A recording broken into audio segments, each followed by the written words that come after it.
All right, guys, I got a boatload of stuff today. I'm going to keep it short, but there's a lot of different stuff. This is stuff in Algebra 2. It's still a review, but it was all, several sections in Algebra 2, and then just combined it all. So I'm going to go ahead and hit it here and just show you a bunch of examples. Here we go. Nothing there. That was good. Okay, a few words here you need to know. Monomial means one term. And I gave examples of each one of these. Monomial is one term. Binomial is two terms, like you would expect. X squared minus 1. Trinomial, three terms. If it has more than three terms, we just call it a polynomial. A degree, the word degree means the highest power in your polynomial. That would be degree 2, that would be degree 2, that would be degree 1, because it's you look at your variable, whatever the biggest exponent is. Like terms are terms that we can add and subtract. All right, let's get it here. Let's look at some examples. All right, first one's got subtraction, and your pre-cal now, we're just going to subtract straight across. Have x cubed minus x cubed, throw it out of here. Have negative 6x squared minus 5x squared, which is negative 11x squared. Have 2x minus negative 7x, which is the same thing as 2x plus 7x, which is 9x. And I have a 4. It doesn't have a partner over here, so I'm just going to bring the 4 down, and that's all you do. All right, just add straight or subtract straight across. Next one, you're multiplying two polynomials. When you do that, or two binomials, we're just going to use FOIL. So I'm going first, which is 6x squared. Outer, this right here, which is negative 10x. Inside, 9x. Last, which is negative 15.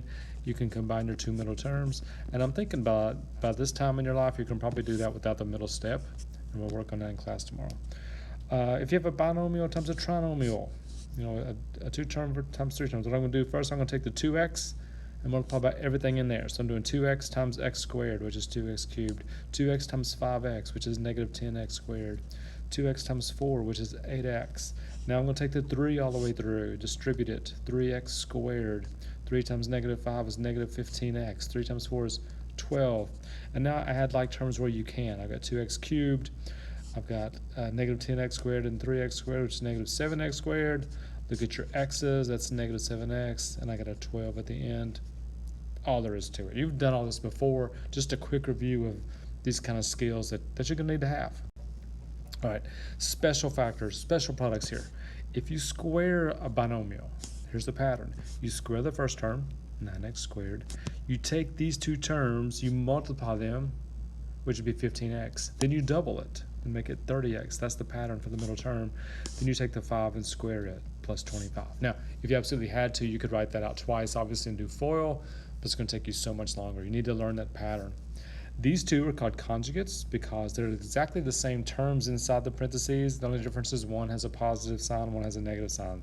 And when you do this, I'm going to say this a lot in class. Instead of doing FOIL, you just do FL. So I'm going to say, you just do foo, just foo. So if I do first, 2x times 2x is 4x squared. Positive y times negative y is negative y squared. That's all you have to do when you have conjugates like that. If you did work it out and did the whole FOIL, your outer would be negative 2xy, your inside would be positive 2xy. They would cancel anyway. Okay, this might be a new one. If you cube a binomial, all right, not sure if we did this or not. So if you cube it, you take the first term and cube it. Don't forget your exponent rules, x to 6. The next term, your coefficient is 3. You square the first term like this, and you just bring down the second term. Your third term, you put a 3 in front again. I should have put a 3 there, sorry. You put a 3 in front again. This time you don't square the first term, but you square the second term, and then your last term, you're going to cube the last term. So it goes cube, a 3 and a 3 for a coefficient, square the first, then square the second, then cube the last. That's quite a pattern. We'll work on that also tomorrow in class. So here's what I get. I get x to the 6th there. This term I would get negative 6, x to the 4th. Next term, the two turns of negative 2 to positive, so 4 times 3 is 12x squared, and the last term is negative 8 when you cube negative 2. Hope that, we'll work on that one tomorrow. That one may be a new one. Okay, factoring, that's in here too. I told you it's a lot of stuff in one section. They kind of expect you to know it, but I wanted to take a day just to make sure we were comfortable with all these skills again. So the first one, whenever you start to factor anything, you always take out the GCF. Remember, that stands for greatest common factor. So I'd pull out a 3x, and that would leave an x minus 2. All you do there. Same thing on the second one. Look what they have in common. They both have x minus 3s. So I'm going to pull out the GCF, which is x minus 3. And what that leaves me with is a 2x plus 4 and a minus 5. Now you can combine, obviously, the 2x plus 4 minus 5 and make it 2x minus 1. All right, next one is a trinomial. If there's a 1 in the front, like there is on this trinomial, there's a 1 right here. All I'm looking for is factors of 12 that add up to be 7. And obviously those are 4 and 3. It doesn't matter which order you put them in, as long as you have an x plus 4 and an x plus 3. The next one, there's not a 1 in the front. I'll teach this method called slide, divide, slide, because it works every time. And what you do is you take the 6 and you slide it to the end and multiply by the 5. So I get x squared plus 7x minus 30.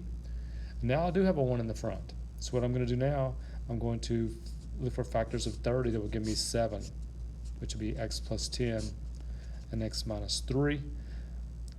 That's the slide part. Okay, I slid. Now, remember, it's called slide, divide, slide. So I'm going to take the same number that I slid, that's 6. I'm going to divide both of these by 6.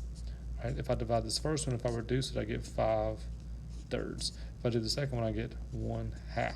So that's the divide part. Remember, it's called slide, divide, slide. So the last step I'm doing is I'm going to slide the denominator back into the front. So the 3 goes back in front of the x, the 2 goes back in front of the x, and there you have it.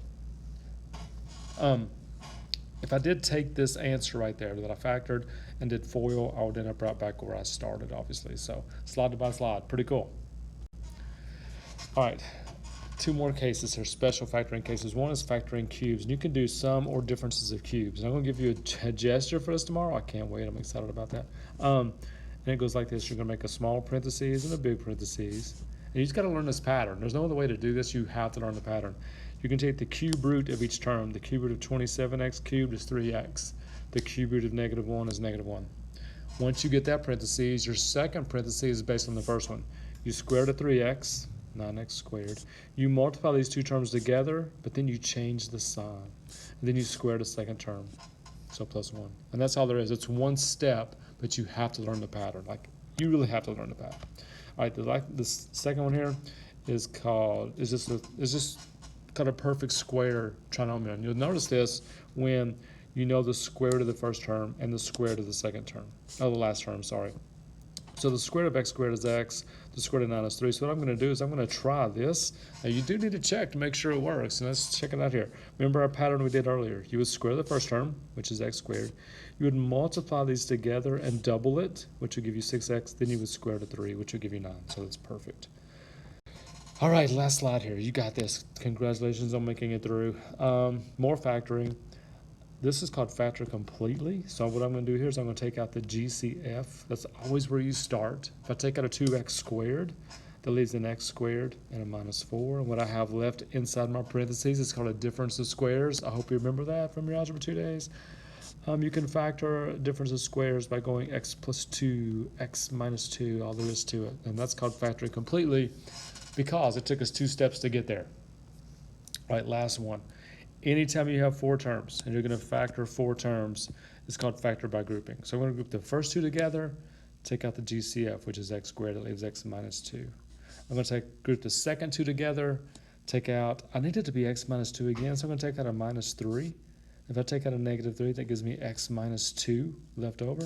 And now look what I have. They both have x minus 2's in common. That's the GCF. So I'm taking out the GCF, x minus 2. That leaves an x squared in the front and a -3 in the front of the second parentheses. All right, so guys, that is a lot of stuff. It is what it is. We're going to knock it all out tomorrow. We'll be great at it. I'll see you then. We'll work on it tomorrow like we always do. See you then.